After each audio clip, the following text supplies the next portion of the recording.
You will never be his equal, ever.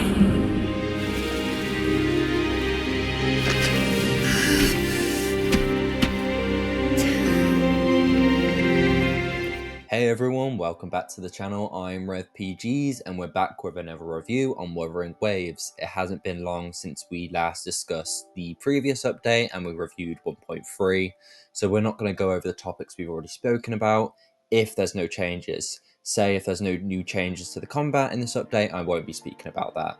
There is one new change to the combat. Of course, there's a new character. There's two new characters in fact, but I won't be speaking about that because I will be speaking about it, but I won't be speaking about it in detail because it's not something that's really important to this update in my opinion, as the combat is expected to be good in this game. That's its main selling point, so I won't be speaking too much about the combat.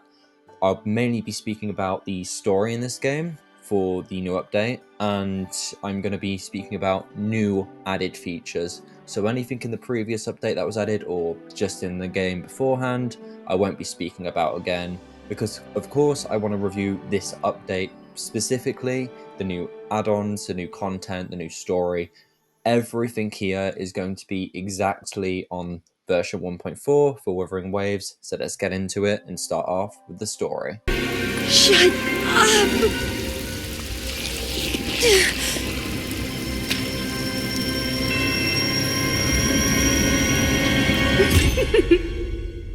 We're going to be starting off with the first topic, which is the story.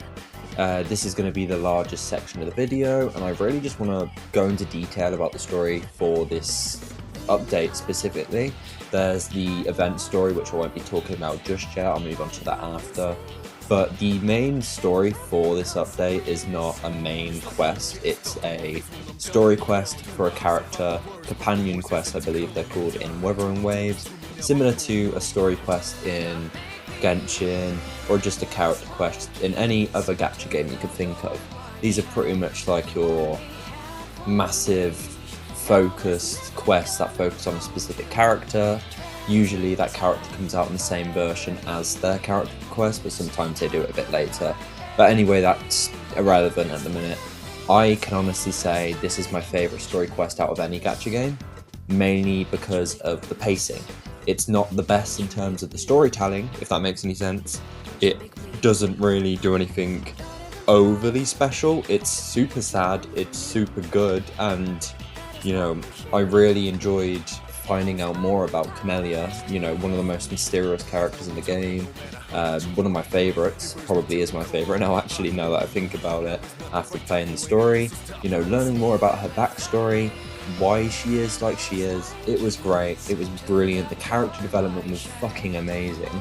The dynamic between the Rover and Camellia, amazing, even better than Shorekeeper in my opinion, which is saying a lot because I fell in love with Shorekeeper the character previously, because her character was just so powerful. It was sad, sorrowful, and everything came together extremely well, and these characters felt realistic. You could not relate to them but understand how they felt, even though they're not real, of course.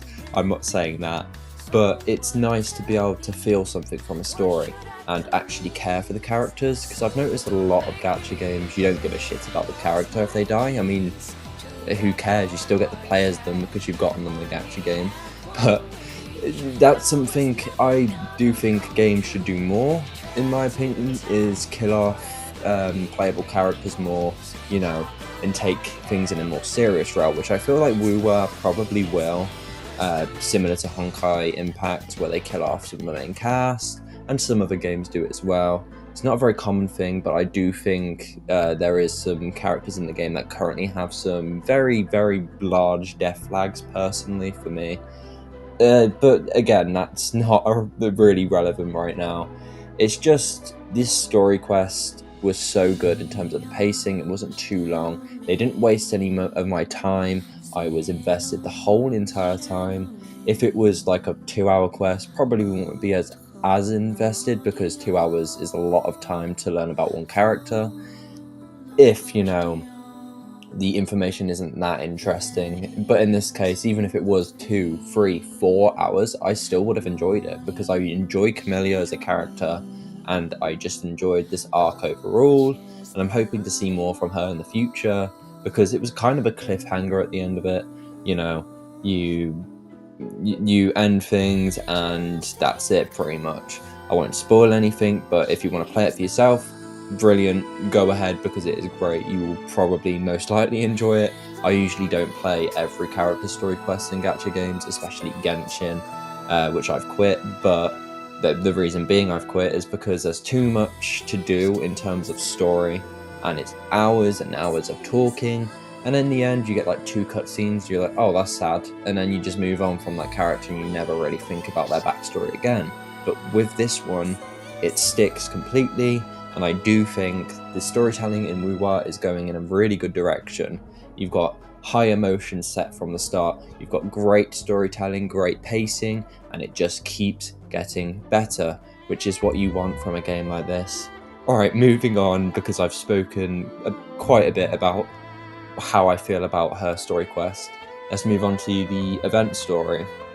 Honestly, not too much to say here. It's a good event overall, which we'll be speaking about the event separately, but I want to speak about the story.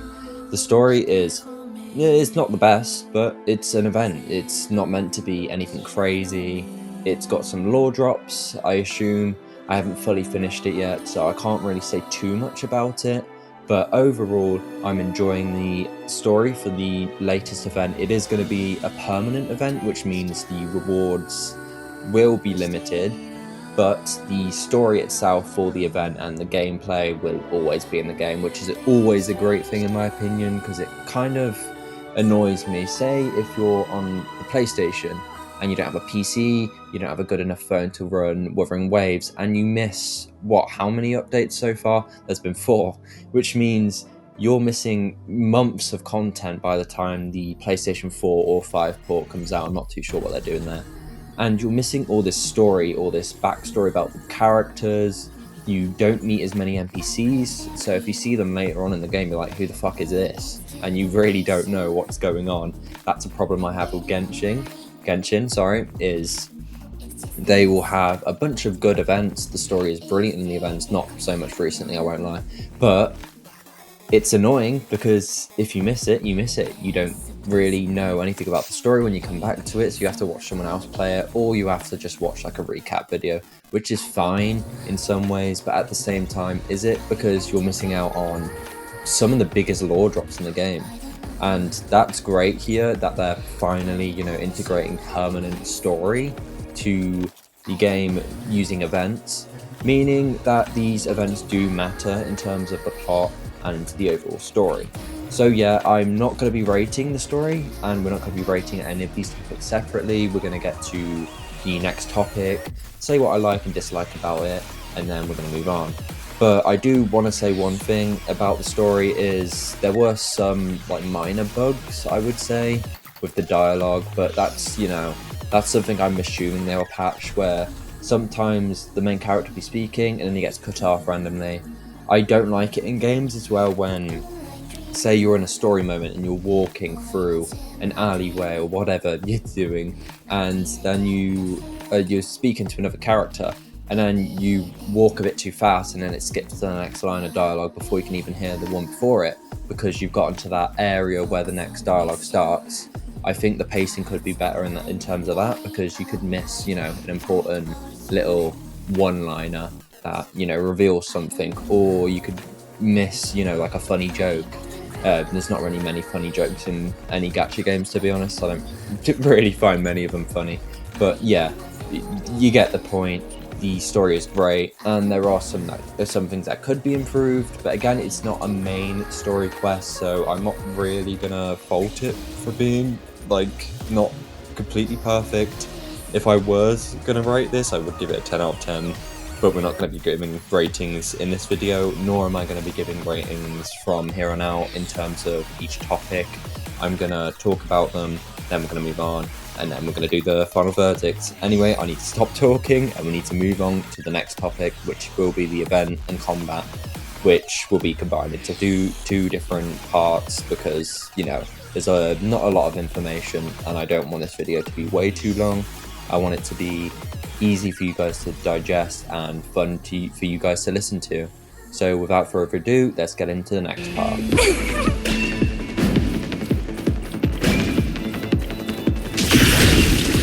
Okay guys, after playing the game for quite a while now, I have finished the current permanent event type thing. I've got a few things to say before we do get into the event details. I did enjoy the story. It wasn't anything phenomenal, but for an event it was fun, and it was kind of cool watching all these characters to come together and team up to finish this update kind of chapter, if that makes any sense. Basically, it was the finale to the event, and basically a bunch of characters joined up with you, and it's some characters you won't even expect to join up with each other, and you pretty much just save the world again. You know, typical gacha game stuff. It's kind of funny, but you know, so I do think it's an alright event in terms of the story.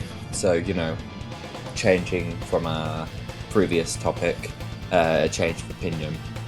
The gameplay for this event was great, really enjoyed it, like going through the past or like dream type worlds of characters where you learn about their past or something that happened to them in the past, or just weird alternate universe things. It's kind of hard to explain without spoiling it, but yeah, really enjoyable.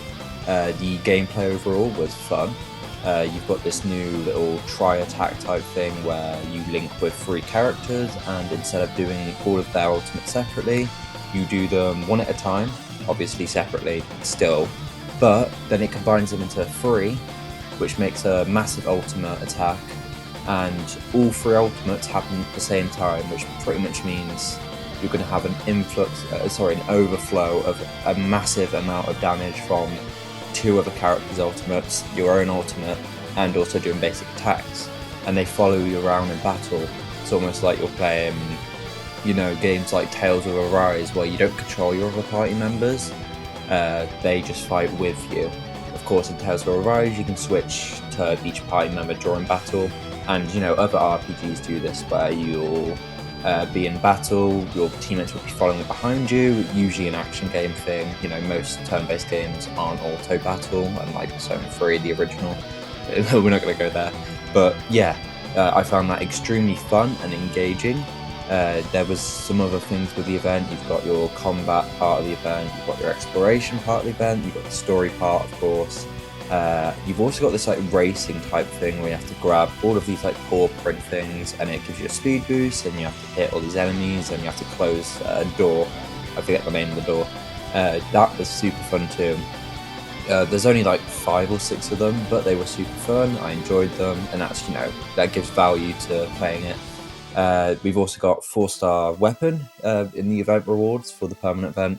It's a limited time reward, so basically once the update ends, you'll still have the event story and all of the other normal rewards, but you won't get any of the additional event rewards. Basically, the event in this case is not the event itself, it's the extra rewards on top that you get. You also get a 4-star weapon skin, which was very intriguing, because I don't think any gacha's done that before, where they've made character skins, and not made character skins yet, but they've added weapon skins before they had character skins. And I think that's very interesting. You can use this weapon skin on any sword. There's also weapon skins I noticed as well. There's invisible weapon skins if you don't want your weapon on show. I'm not too sure what that is, but apparently you get it from clearing the elusive realm or something. I can't remember what it was called. But yeah, cool as well. Cool rewards, you know, 4-star weapons, a 4-star weapon, and you also get the 4-star skin for that weapon to use on any weapon. So if you want to make it look like that weapon that you've already got, then you can change the appearance of your own weapon. I don't really think I'm going to use it much unless the weapon matches the character's aesthetic, you know, their colour scheme, then I'll use the weapon skin. But I'm hoping that this is, you know, something for the future where they show character skins and even more weapon skins, but I hope to God that you don't have to buy them all. And if you do have to buy them, I hope it's after the event's ended. So say you get it for free in the event, it ends. If you miss the event, you'll have to buy the weapon or the character skin. That's an absolutely fine way of doing it. It does give them more revenue, which they kind of need. Wuthering Waves is by no means failing in terms of revenue. They're still making fucking $10 million per month. Like, I can't even imagine making that much in a lifetime. So, you know, good for them. But again, if they want to compete on the gacha market, they're going to have to, you know, boost the amount of money people will be spending on the game monthly, weekly, daily even. So that's fine if they do end up doing that, where you have to buy the weapon skin or the character skin if that ever happens, you know, afterward. I don't know if that's going to happen, or if these weapon skins are completely limited time only. Once they're gone forever. I don't know. And I don't know if they ever will add paid skins and paid character skins or whatever. Or maybe they'll even do a gacha banner for pulling character skins specifically, or weapon skins. I don't know what they're going to do, and I hope to see that more in the future, you know, what they're going to do with that. There's also, you know, 2 other events that are going on, which is the Elusive Realm. I think that's the name of it, I can't remember. Where you go up to this door, and it's pretty much like the simulated universe, where you've got multiple paths you could take. It's like a, you know, your normal roguelike type mini game. It's super fun, I really enjoyed it. You got your skill tree on that. Always great to have, you know, these little roguelike game modes. I didn't really know what a roguelike was before I started playing Honkai Star Rail. I did know what the basic premise was, but I didn't know how fun a roguelike could possibly be. And ever since I played Honkai Star Rail with the simulated universe, I've really been enjoying all types of roguelikes, and even if it's like an extra game mode, that's not the game itself isn't a roguelike, but it's got a side quest or a bit of side content, sorry, that is a roguelike. Even Zenless has it, kind of. Oh god, there's just so many good things about these events. You've got your normal combat events as well. Yeah, that one was alright. I can't remember the name of it. You guys will probably know it off the top of your head. I'm just not good with names when it comes to events, because they're so long, the names are, and all of these words are complete gibberish to me. But yeah, the events, great. Let's move on to the gameplay. There's not too much new. I did speak about the new combat feature. I don't know if that's going to be permanent in the future. Maybe they'll have more events where you can use that, like Tri Attack, where you can use 3 ultimates in one in the future. Maybe they'll integrate it into, you know, just normal combat. But you'll have to fulfill certain requirements. Maybe you'll only be able to do it every couple of attacks, or maybe you'll have to save up a certain amount of stamina. I have no clue, and I do hope they kind of integrate it into something at least, because it would be a shame if this event is the only way you can use it. One last thing, there is a tower defense game mode as well within the new permanent event. I found that very enjoyable. With the triage attack thing, I can't remember the name of it, but it's a tri attack. Most games have them now, where you combine all your party members into one to unleash one big attack. It's pretty much like an all-out attack in Persona, where all your party members fight in one, and then a big burst of damage comes up. But in this case, the damage goes up multiple times because you've got like a timer where you can do special attacks. Okay, so we're going to move on to the new features in terms of the settings. There's a new setting that you can toggle, which is to remove the HP showcase. So, you know when little bursts of damage come up on the screen when you hit an enemy, so you do 800 damage, it pops up, or you get a crit hit, it says crit, or it's all in big bold numbers, and you've got a certain amount of damage. If you don't care about seeing your damage and you just want to turn it off, you can now. Or if it's too laggy for you, you don't like seeing all these numbers on the screen because it's too distracting, you can turn that off. Me personally, I don't see the point in turning it off because I want to see my damage. It's satisfying, it's fun. You know, building characters in gacha games is kind of the whole point.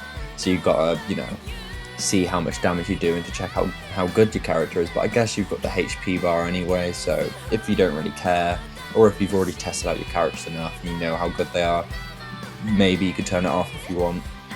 You've also got one that stops animations from playing, I believe, which is pretty much just if you don't want to see the same animations playing over and over again. That's what I think it is. I haven't tested it yet, so don't quote me on that. I probably am not going to test it because I don't see the point. I'm still having fun as with the game as it is. One good thing I do think they've integrated is turning off like flashing lights and that, which basically when you use your skill, if it's too bright for you, you can turn it off and you won't see the effects and it will look, you know, kind of poor. But if you've got lag or you know your phone doesn't run it, your computer doesn't run Wuthering Waves very well, this does help you out a bit more. And especially if you're playing co-op mode, you won't be lagging out too much. I believe they should probably add transparency to like skills, attacks, but basically your teammates' attack damage and that, all transparent, so it does show up on the screen, but it doesn't, you know, take up too much of the screen. Or if they're using like their ultimate, you will see it, but it'll be mostly transparent, so you know it's not too flashy on your screen and that there's not too much going on. That's something I wish they would do, and they probably will do in the future. Either way, these are really good add-ons and really good, you know, improvements to the settings. It makes it easier to play the game, makes it accessible for more people. So we're going to move on to the music, which will probably be the final topic of this video. Not too much to talk about with the music. I've got a little bit to complain about, so let's get into it.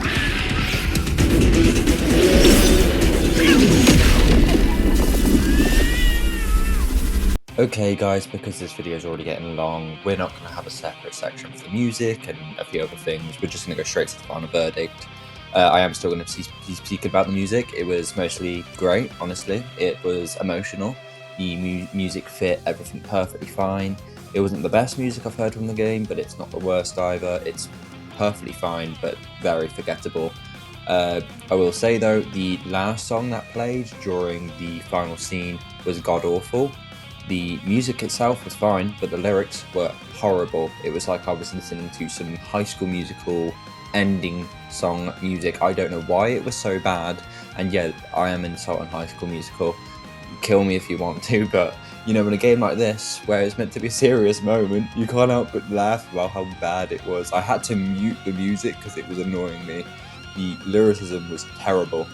It just felt like there was no meaning behind it. It was like if there was a High School Musical parody and the song was purposely bad. And you know, like you got your scary movie or the epic movie where it's a parody of multiple movies.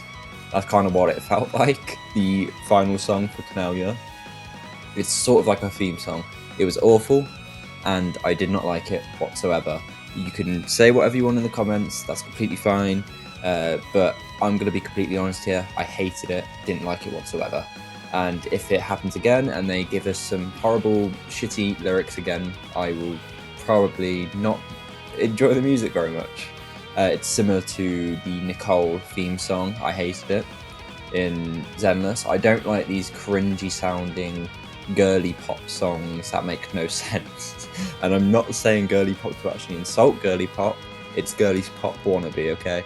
That's what I'm saying. Okay, but moving on before someone kills me. I'm going to be completely honest there. But yeah, there's 2 new features as well I forgot to mention. Now, if you want to claim if you've got enough stamina and you go up to an echo thing or you're going into a domain, instead of getting 1 reward from it, basically you would consume, I think it was 40 stamina before, and you would get like, let's say 4 rewards. Now you can claim double the rewards for 80, which means you can do your daily challenges much more efficiently. You're not actually really getting any more than you usually would, you're just getting it faster. So basically, now you've got your 1 times thing, say if you haven't got enough stamina, but if you've got enough stamina, you can do your 2 times reward and claim it twice instead of just the 1 time. One other thing they've added is if you defeat an echo, you get them and then you can use them in battle. Before you couldn't see what their main stat was straight away. Now it pops up at the left hand side of the screen, the middle part of the screen, and you can see whether your main stat for your echo is good or bad, which is a great change. Okay, I can't think of anything else that's new. Of course, there will be more to come throughout the update, but this is the early days. We're 6 days in, I believe, 5 days in to the update.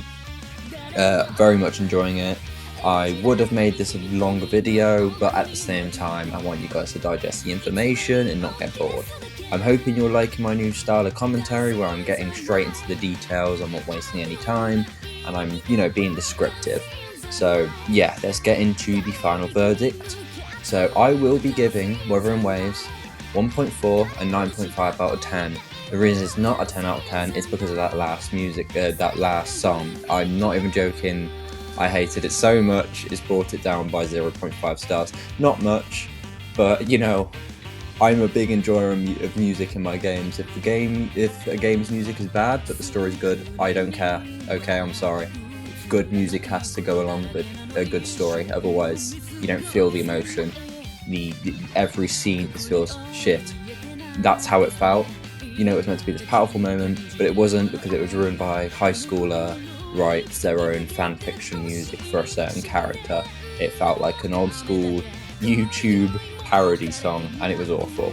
So yeah, thank you for watching, and I'll see you in the next one.